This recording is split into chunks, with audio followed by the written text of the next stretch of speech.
afternoon and welcome to today's edition of The Buzz on Galaxy Television.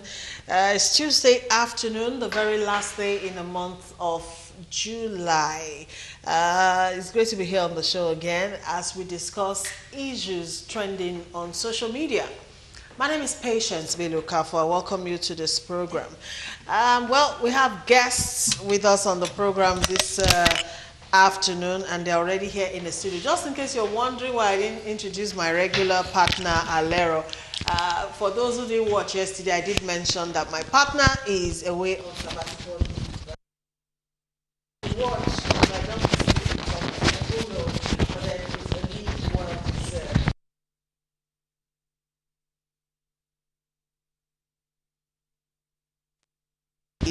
Executive Director for Cook Foundation, is a social worker, and he's also a social commentator. It's a pleasure to have Mr. Francis Chilaka join us on the show this afternoon. Good afternoon, Mr. Francis. Good afternoon. Thank you for joining us again. You're welcome. Also, another one of our regulars, he is a renowned brand analyst and a renowned journalist, Mr. Godi Ofose. Good afternoon, Mr. Godi. Thank you very much, madam. Thank you for joining us. Welcome, viewers. All right, we're still expecting Ren Ofo, who is a travels and tourism expert. We hope he will get here in the course of the program. Remember, you can interact with us on the live show using the number 0802 8368971, and that's for SMSs only. And also, you can make use of our social media portals. On Facebook, it's www.facebook.com/Galaxy TV Nigeria. Also on YouTube is www.com YouTube/Galaxy TV Nigeria. Okay, so welcome again, gentlemen. Thank you very much. Let's go straight into the program. Our first topic today is discussing youths and crime in Nigeria. And this is coming because not too long ago, the Nigeria Police Force paraded young suspected female cultists and murderers. And of course, this has got a lot of people talking on social media because, first of all, of the age of this suspect, and also because of the fact that they are female. All right, we have a video of a couple of them actually talking about how they got involved in the various crimes. Let's take that footage, we'll come back, and then we'll discuss this topic. Lasamaja police station arrested one Miriam Abiola, female, 20 years old, a member of Aye Confraternity, who is the arms keeper of her group members and who confessed to have personally killed 4 people. She further revealed that she is under oath administered to her by her herbalist, Adio Ogunremi, who is also being paraded here today. They all work for the bloodthirsty cultist Sodiq Ayewumi, already in police nets. She also revealed that the box of arms was given to her by one Wasiu, who is now on the run. I've killed about 4 people now, but that Sodiq is to give us gun. She will not give us the person picture that we are going to go and kill the person. It's not only me, we are 3. The 2 persons have run away. It's only me that they catch. I've killed one in Fabi, and I've killed one in Azan, and the 3rd one is in Ajed. I killed the 3rd one. When they give me the person picture, I'm not going to wear the Alamia white with this thing white, with the hijab white. 3 of us, we are not going to go to the place. After we reach there, we are not going to enter the person's house and go and kill the person. After that, when we now come back to Brother Sadiq, the gun that we use, we are not going to return him to Brother Sadiq. Brother Sadiq is not going to give me 10,000, but many people is 20,000. What are you doing here? What are you doing? What brought you here? I told my dad, I used my friend's phone to call my dad to request for a ransom from him that I was kidnapped. How much is the ransom? 600,000. Why did you do Why that? did you do that? My mom collected the loan, a cooperative, and she has not paid it. And they've given How my much did your mom collect? 350,000, and they've given us quick notice at where we are living. They gave us quick notice where we are living. Your mom is not living with your dad? She's living with my dad. Is your dad not aware that he collected loan? He's aware. He has liver problem. Sorry? My dad has liver problem. Liver yes, problem. You wanted to collect 600,000 So I went, no, I want to use that, and his elder brother will give him money. Okay. I called his elder brother. He said no, that when he has his own money, did he used to come and meet him?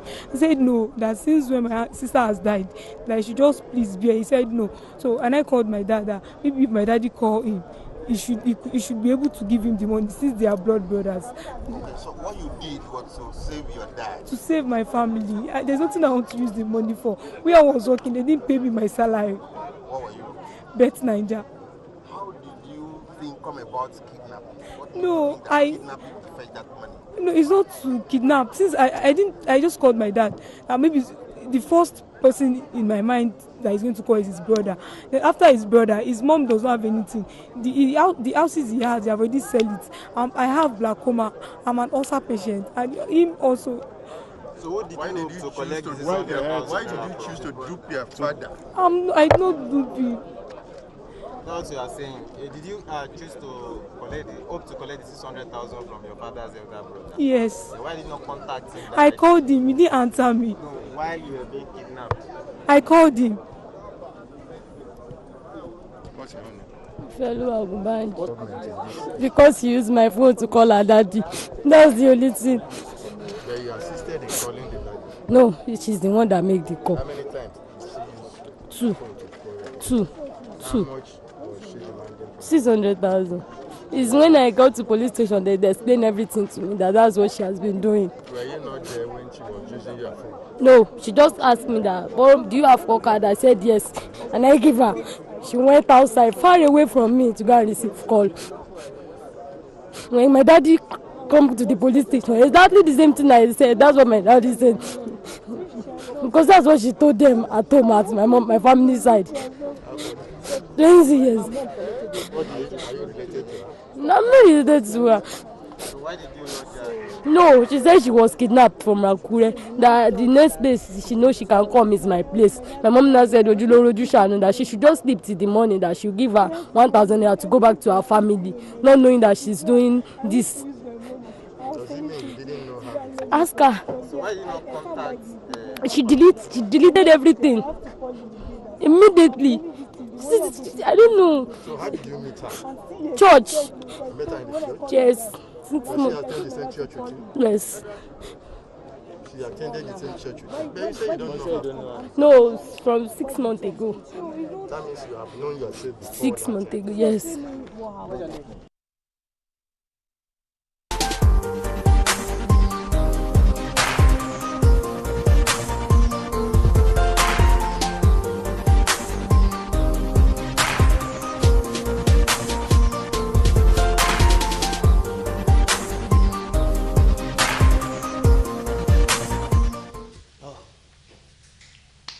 Good to have you join us again.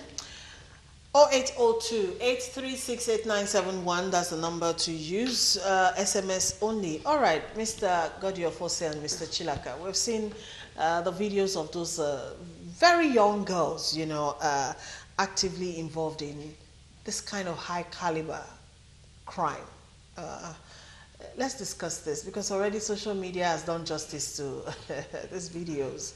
When you saw the footage, especially of the first one that goes about murdering people for 10,000 naira, how did you actually react to this video? I think it goes just beyond the 10,000 naira. I would start by saying that the level of moral decadence today is quite alarming. It simply shows that there's a big divide between the family values and societal values. And this simply means that something is definitely wrong. Family values have broken down, which is one.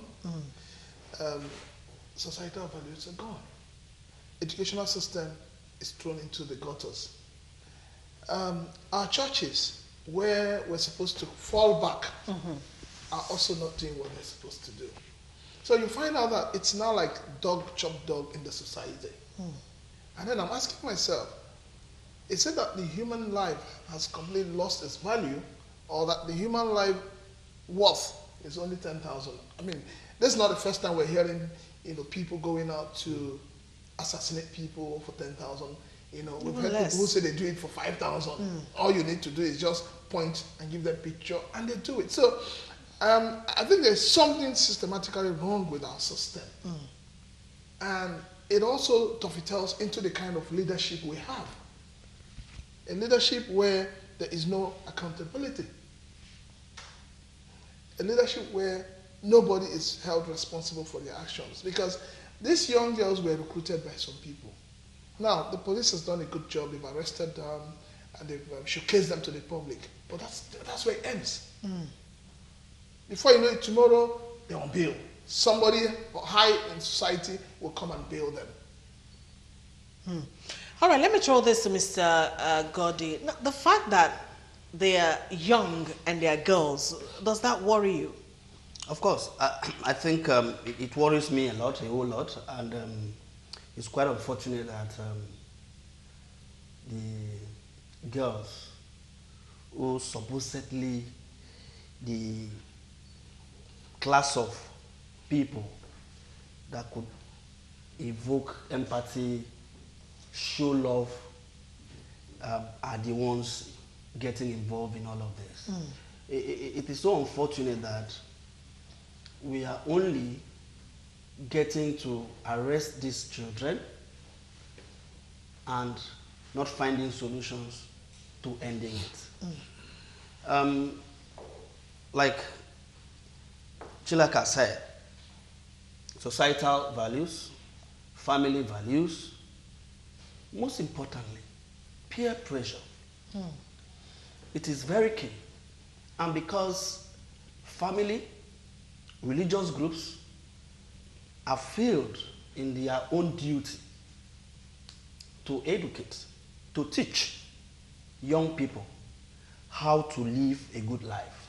For instance, in religion, if you go to churches today, you will find out that pastors, imams are not preaching those fundamentals, those Lord prayers, those fundamentals that we were taught. Love your neighbor, love everybody. But what do they do? They celebrate wealth. They preach about prosperity. They preach about uncommon favor. Hence, a lot of things that we learned from churches, from home, are lost. Well, these children, you may not talk about unemployment because they are not up to the age of being gainfully employed. Yeah. Now, what could have caused some of these things? Why should a girl child be involved in heinous crime as killing, as murdering someone? And it didn't just, it's not just a case of an accidental situation. This is a deliberate, intentional, premeditated murder. Yes. Okay, you get someone and you murder the person. What could have cost it?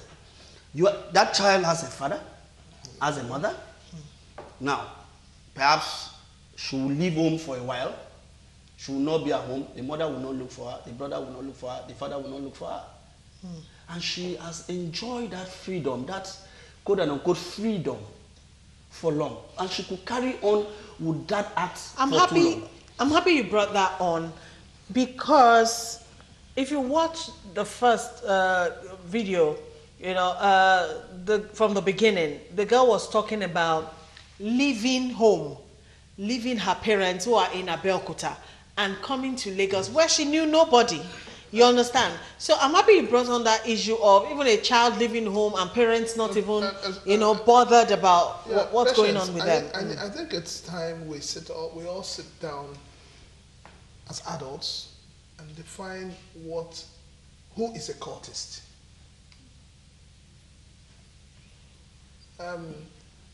It is time the Corporate Affairs Commission, the body responsible for registering organizations and companies, come out clearly and educate Nigerians on the indices they consider when they're registering certain organizations. Okay. Because every time something goes wrong, the normal saying within the circle, in the Nigerian police and everybody is, they are cultists. So we need to define who is a cultist, who these cultists are, and also understand how they operate, who licenses them. If Corporate Affairs Organization gives a license to an organization to operate in Nigeria, it means that organization is legal. But I don't think beyond registration, Mr. Chilaka, most of these mushroom groups do not seek registration. Exactly, that's what I was going to say. Because they know that they will not be registered. Yeah, and because of their nocturnal activities. Let me come up again. I don't think this will go down well with Mr. Chilaka because he runs an NGO. Involved in a lot of activities. Community work. Yeah. Now, what is the job of the NGOs? Now, these children cannot go to jail. Some of them, they can go to jail. The first one is 18. Okay, the last one is less than, I don't know, about 13 or 14. Now, what are they doing? Our NGOs are not showing support on issues like this. No. I'm coming, sir. They are running after HIV/AIDS where they get grants from abroad. All right? Any burning issues on earth, that's where you see all the NGOs gather like flies on sugar. Now, issues like this, NGOs should actually take up issues like this, go to rural areas, pick up these children. You could have found this child out before the police get to her. Okay. Mr. Foster, let me help you. I've been running an NGO as far back as 2011. And I'll tell you, yes, you said something that a lot of NGOs prefer to go to the areas where they very comfort zone. Now, for instance, my own foundation, we specialize in handling issues like societal vices. Now, before you fall within this category. Yes, before now, we used to go to secondary schools in Lagos. We actually got, during Fashole's era, we got approval to access all the secondary schools in Lagos. Okay. We did it for the first, I think, 6 months, and the approval was withdrawn. Okay. When they broke the educational system into various districts and all of that, so you now have to go to the district head, you have to go. So it became very cumbersome to access any school in Lagos for that program. The program is still running. We've been to Unilag, we've been to even Crawford University. Because what we see, for me, I believe that catch them young. We go to churches. I wrote letters, about 200 or 300 letters to churches. Only 5 churches responded, and these churches are all Catholic churches. So we go there to talk to these children about societal vices. So it's not that NGOs are not working. NGOs too are working within the limit of their finances. You need to understand that. Mr. Chilaka. Let me finish. Now, when you talk about each time, I belong to a network called Nigerian Network of NGOs, yes. And you find out that each time there is a meeting, we all know that the governor's wives all have NGOs. The moment they become governor's wife, they have NGOs. There's a pet project. Yes. When you call meetings, they don't come.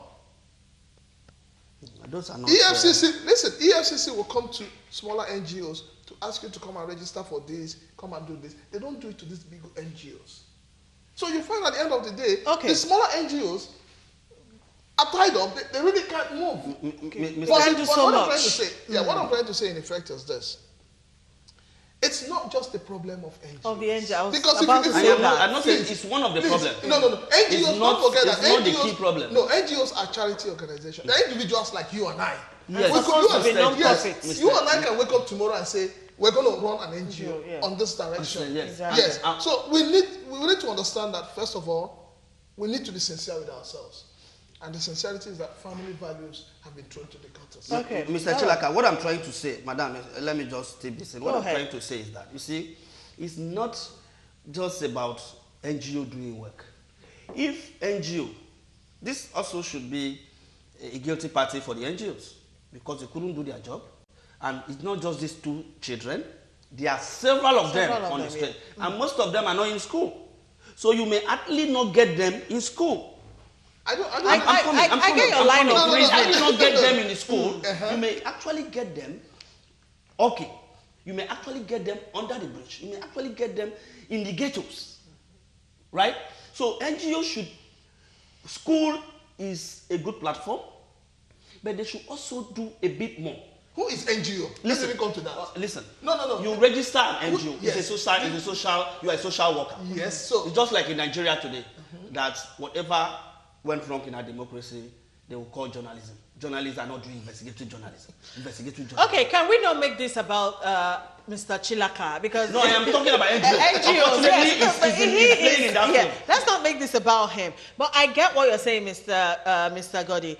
The fact that NGOs also has a role to play. But aside that and beyond NGOs as well, Mr. Chilaka has mentioned family values, which I think is quite key, in this direction. Parents not rising up, to their responsibilities well enough. But this also goes back to the society Let me help us.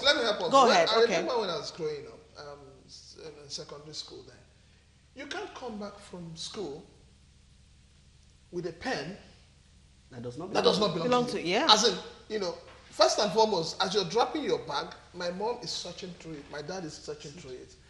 And you will have a lot of explanation, punishment, and beating for the pen that is not your own. Today, it is not there. See, today, parents are even celebrating mediocrity. Parents are celebrating fraud. Parents are celebrating all sorts of rubbish they should not be doing. The same thing applies to the church, which is the last hope of the ordinary man. So we need to get our priorities right. I agree with you. We need to get our priorities right. There is a proverb in my place that just one parent as a child, but the entire village trained that child. It doesn't happen today? Not anymore. This is what happened in my days.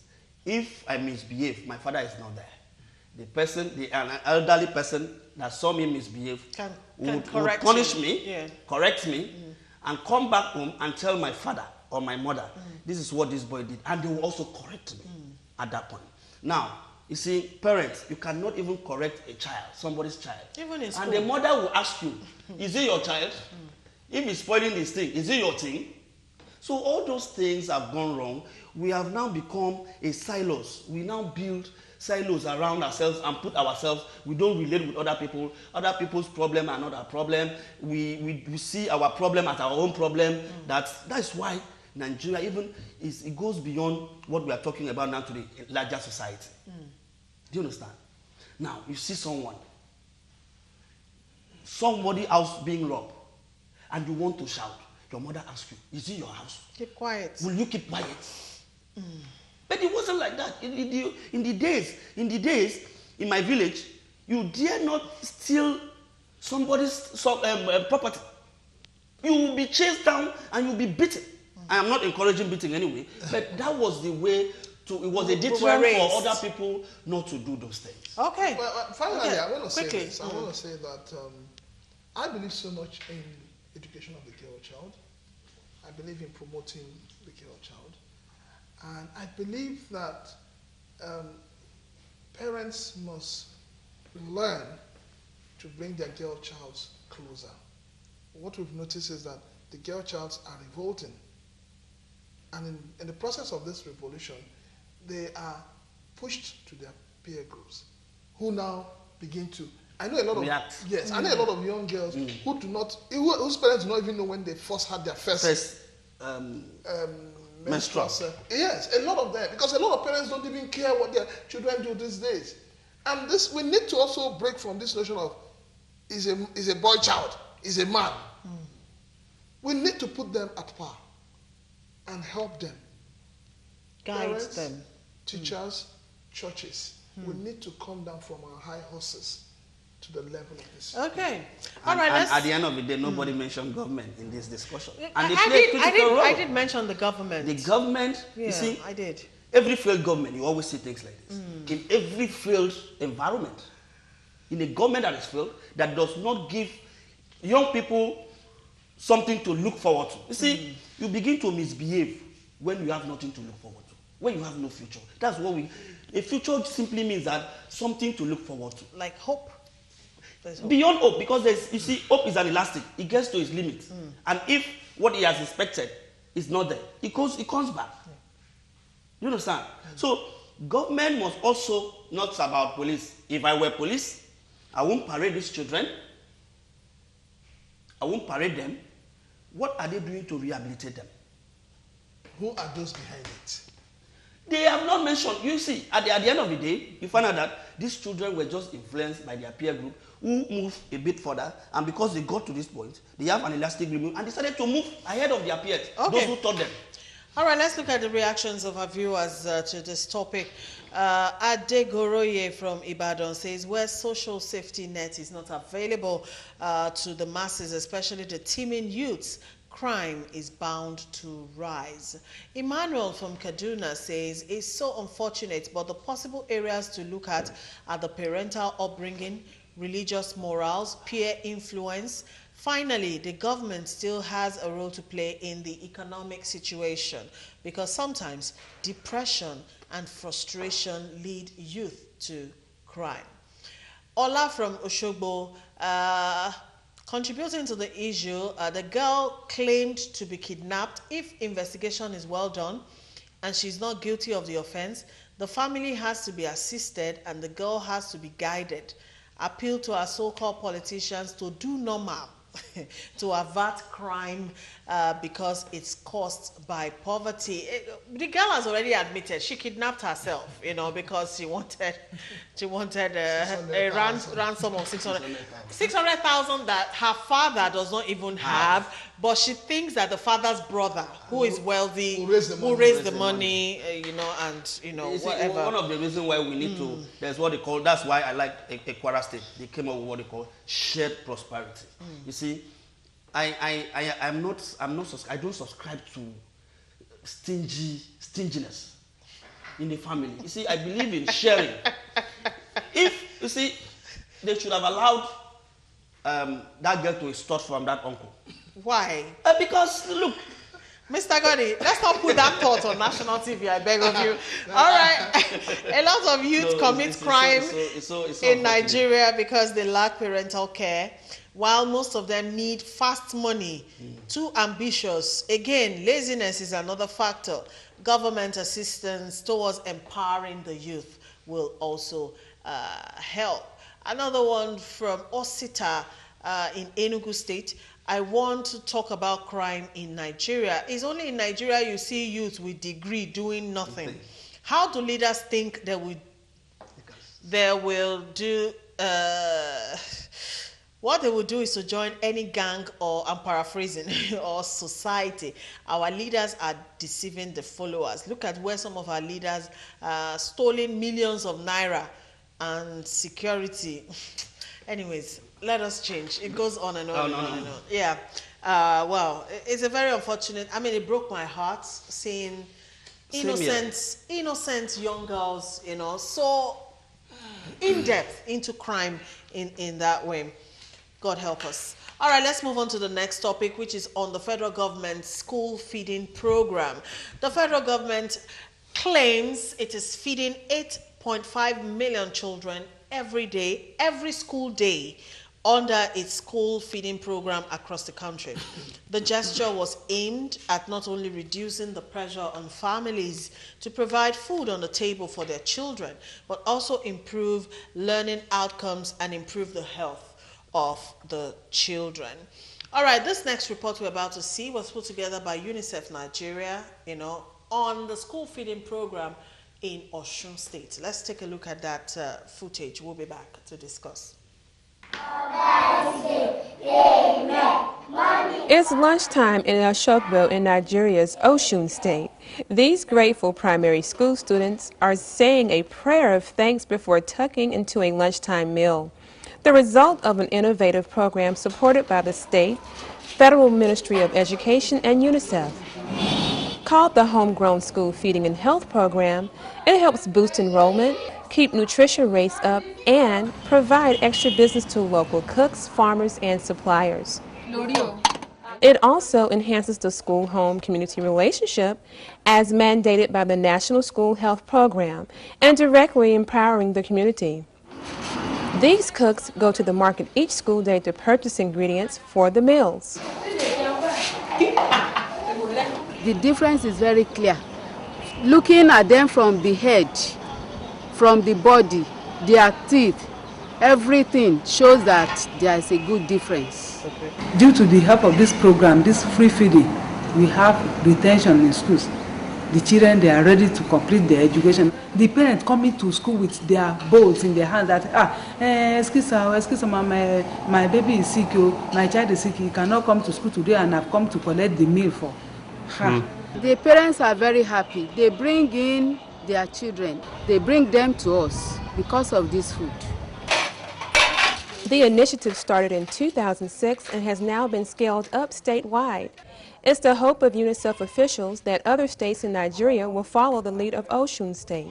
Sit down. Presently, we are having 1,359 public primary schools in the state. And all those 1,359 public primary schools are being fed from KG to primary 2. What are you cooking today? On Monday, the children will take rice and stew plus fish. Then on Tuesday is yam porridge with vegetable with fish. On Wednesday, they will take rice and beans plus vegetable plus melon soup together with fish. Then on Thursday, they will take an egg.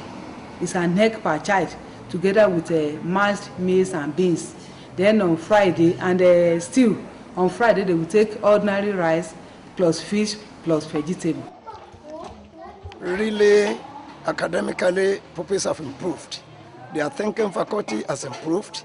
The way they respond to questions have shown that something has changed there. They have changed. The state governor says he is so pleased with the program that he wants to see it strengthened, followed by improvements in school infrastructure. School officials couldn't be happier. Their children are doing well and better than before. According to UNICEF, more than 130,000 children now get fed 5 times a week at school, up from 124,000 when it first started in May 2006. Before, many showed signs of malnourishment, and the program provided deworming so that the children benefit as much as possible from the meals. UNICEF provides technical support that goes beyond simply nutrition, but also curriculum development and boosting the skills of teachers and other implementers of the program. In fact, it's become so popular that some parents have transferred their kids from private schools, a testament to the popularity.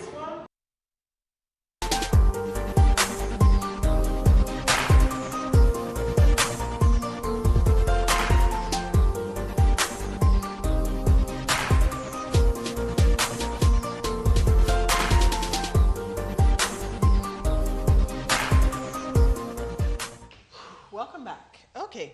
All right. That was from one particular school in Osun State. Now, I saw several videos online that were not so good to look at, like this one. I just chose not to use them for obvious reasons and all. But then let's talk about this issue of the government feeding children in school and how this has helped or is supposed, to help children and help the education sector. Mr. Chilaka. This government has what I call misplaced priority. This government ab initio is a deception. You do not play with the lives of the youths and you think that the country will move forward. No country moves forward when the youths are hungry. Now, what we've seen is a charade. It's for me, it's the height of man's inhumanity to man. if you think you want to help these children educationally, empower their parents. Create employment. I mean, Nigeria is so big, so rich in resources that, I mean, we can't come to this level in this 21st century. You're feeding people with pan, bowl, and I mean, we all saw the kind of food they're eating. How would this food add value to the educational background of these children? It will not. So for me, I do not believe in this. This is supposed to be a bait, at least to bring the children to school in the first place. No, you do not need to put a bait for children to come to school. People are becoming very conscious about education. All government needs to do is to create the enabling environment. Put the necessary laws in place. Unfortunately, we have a system where everything in Nigeria is run by government. If the government does not release money, there is no money. If the government does not give instruction to the police, there is no security. We must break from this. And our politicians, I keep saying it, our leaders, it appears that when they get into power, they lose every sense of reasoning. God, I hope you will not be like them when you go there. Because from what I see, I have a lot of politicians who are friends.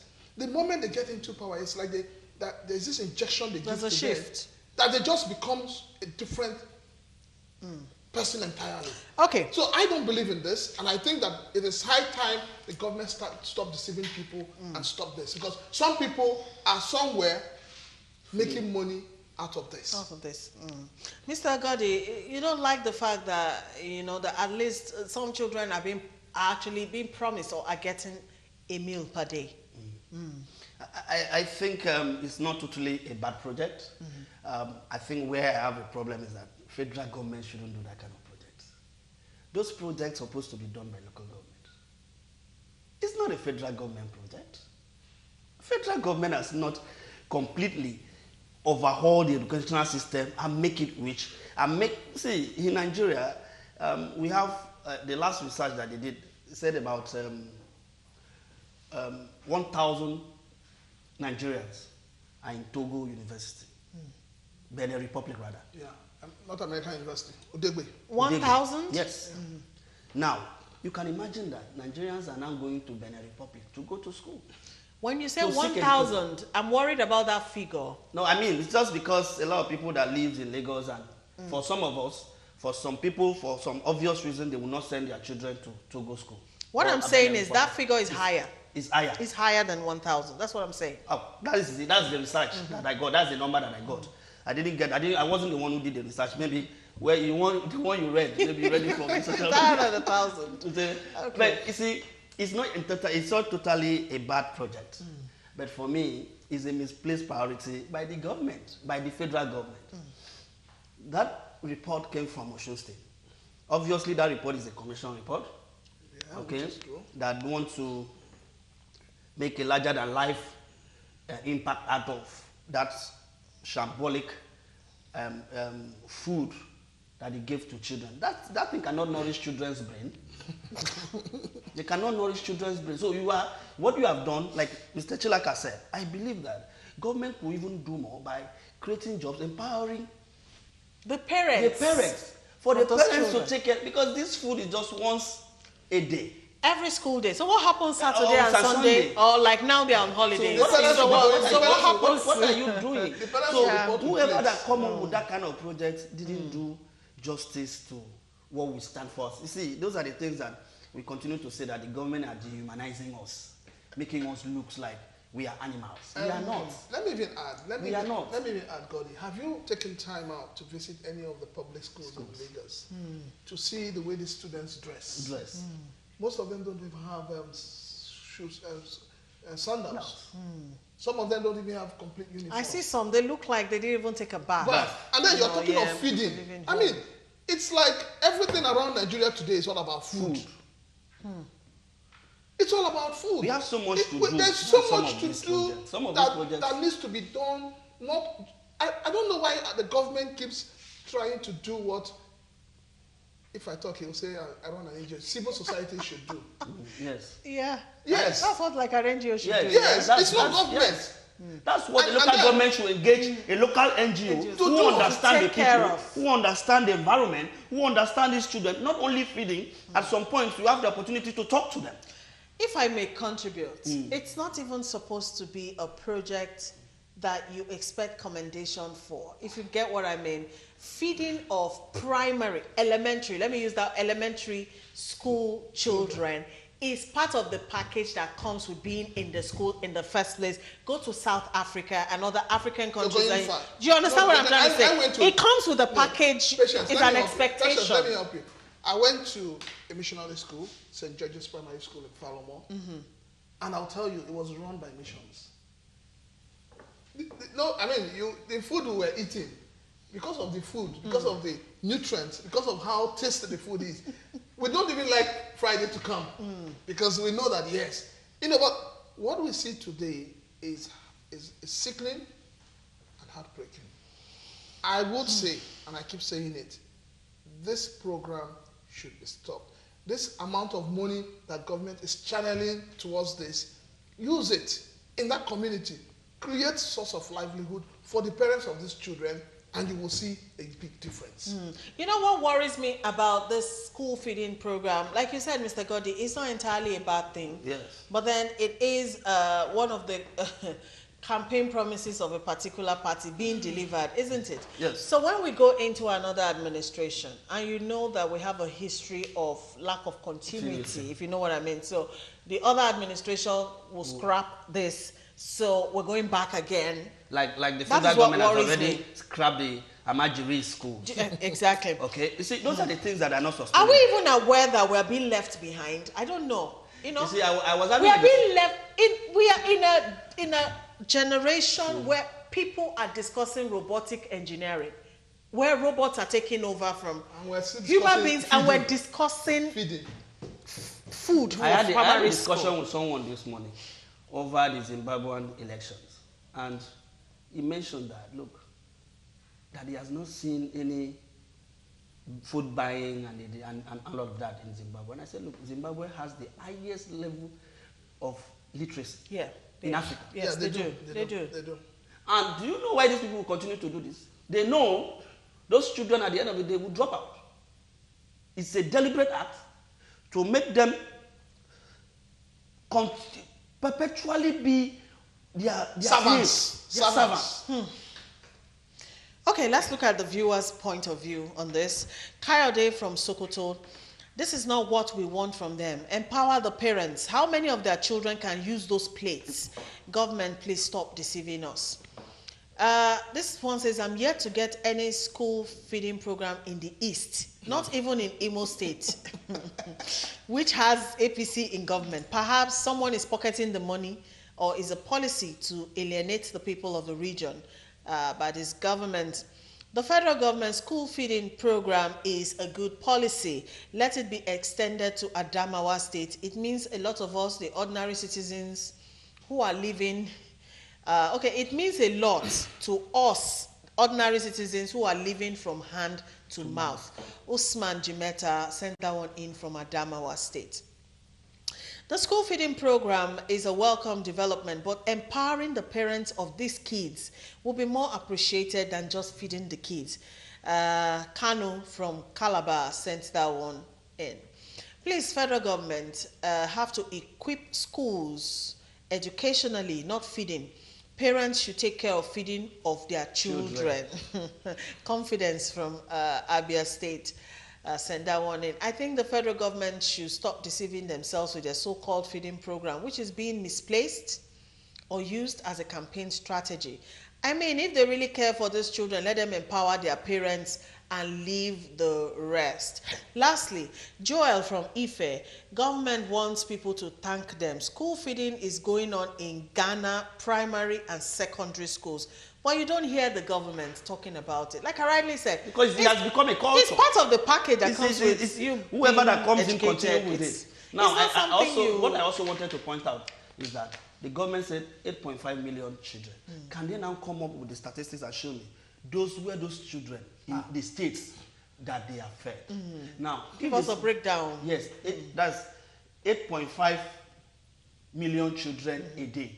All right. Now, 8.5 million children. How much is a meal per child? Per child, yeah. We need to know all of those things so that at the end of the day, when we are talking, we now see. We're talking with facts and figures. We now tell ourselves that this is what government has spent on these things. What are the impact assessment? You do impact assessment and come out with the results and say, this school in particular, children were not passing their common entrance. But since we started feeding them, they started passing their common entrance. So we know that it's impactful. Okay. All right, Mr. Gordy. Now I see why you're going into politics. Maybe you need to correct a lot of the anomalies that we have right now. All right, more feedbacks are coming in. This one says youth and crime in Nigeria. Okay, some people's writing, I can't even read the English. It's part of the problem. English, it's like seriously, I can't. It's part of the problem. People no longer write completely. We are doing shorthand. You can also read shorthand. All right, federal government should, school feeding program is just a waste of resources compared to the nature and the way the schools are. The schools are totally in comatose.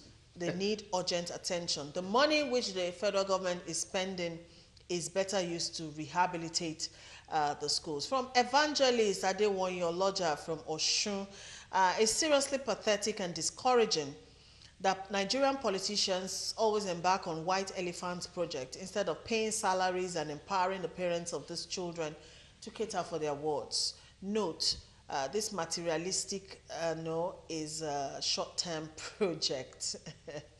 This other one says, I think in my own suggestion, to be giving meals for children at school is not the issue.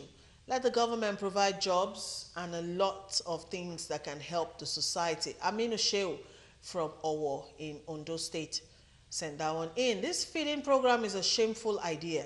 How can a government system feed children and allow their parents to go without a job? It's a shame for a country so rich as ours to destroy her future just because of greed and wickedness of our political leaders, which include also our religious organization. Engineer Julius Osemuhe from Delta State send that one in. So many more coming in, but we cannot take any more. We have one more topic and just 3 minutes. 121 Nigerians killed in South Africa in 18 months. And of course, this outcry came from senior lawyer and human rights activist Femi Falana, SAN. He raised the alarm as to how Nigerians are being killed, consistently in South Africa. And according to him, he said the government of the day has folded their arms and they're not doing anything about it. Also, he brought to the fore that the South African government too have been quite inactive and deliberately so. Quickly, I think the recent case is about one Chibuzo Nwankwo who was killed, was murdered last week, and all that. So, quickly, let's talk about this. Let me just say this. Is this another xenophobic attack? No. I think we need to put things in perspective. Why are Nigerians being killed outside Nigeria? It's simply because Nigerians leave the shores of Nigeria, and when they go to other countries, they forget that they're not citizens. Most of these killings are drug-related, crime-related, and women-related. You can't rule these three out. So, I don't think that anybody who does a genuine business in South Africa quietly would be killed. Respectfully, except for some rare occasions. Well, Nigerians like to show themselves out. They go to club. The way they do in Lagos here, they go to club, they're popping different 10 bottles of champagne, they're doing all of that. And you're looking at people who belong to that same country not being able to do it. They will come after you. So for me, I think that this whole thing about killing Nigerians in South Africa or any other African country would stop if Nigerians learn to respect themselves and behave themselves outside the shores. Okay, Mr. Gordy, quickly. Very good point, Mr. Chilaka. I think the recent report also shows that Nigerians are also killing Nigerians in South Africa. That is drug-related. When you see some of those things, like he has said, hardly have any other thing to add. But you see, we should learn as a government too. We are not doing enough as a government. I think government should do enough to stem this ugly tide. While I take Mr. Chilaka's point of view, what happens to the bodies of these Nigerians? Because I think that's where the government comes in. You don't kill an American outside the shores of America. They demand for the body, if at all that person is there. You know, we have to begin to put premium on human lives. No, the government. I want to believe the Nigerian government. The Nigerian government needs to come out openly and tell Nigerians this is what we're doing. What is the value of the Nigerian life? They need to do that. Our international politics has been very poor. Very critical. And continue to be very poor if we don't reject those who relate with other countries from us. Like, for instance, Abike Dabiri has been there. What is he doing? During the Libya stuff, action was reactionary. Yeah. This action has continued to be reactionary. After outcry. Okay, all right. That's as much as we can take, gentlemen. Thank you indeed for coming out today. Thank you, Mr. Francis Chilaka. Thank you, Mr. Godio Fose. Thank you. Thank you. All right, thank you, viewers, too, for contributing to the show. We'll be back again tomorrow, God willing, same time on Galaxy TV. Enjoy the rest of your day. Bye for now.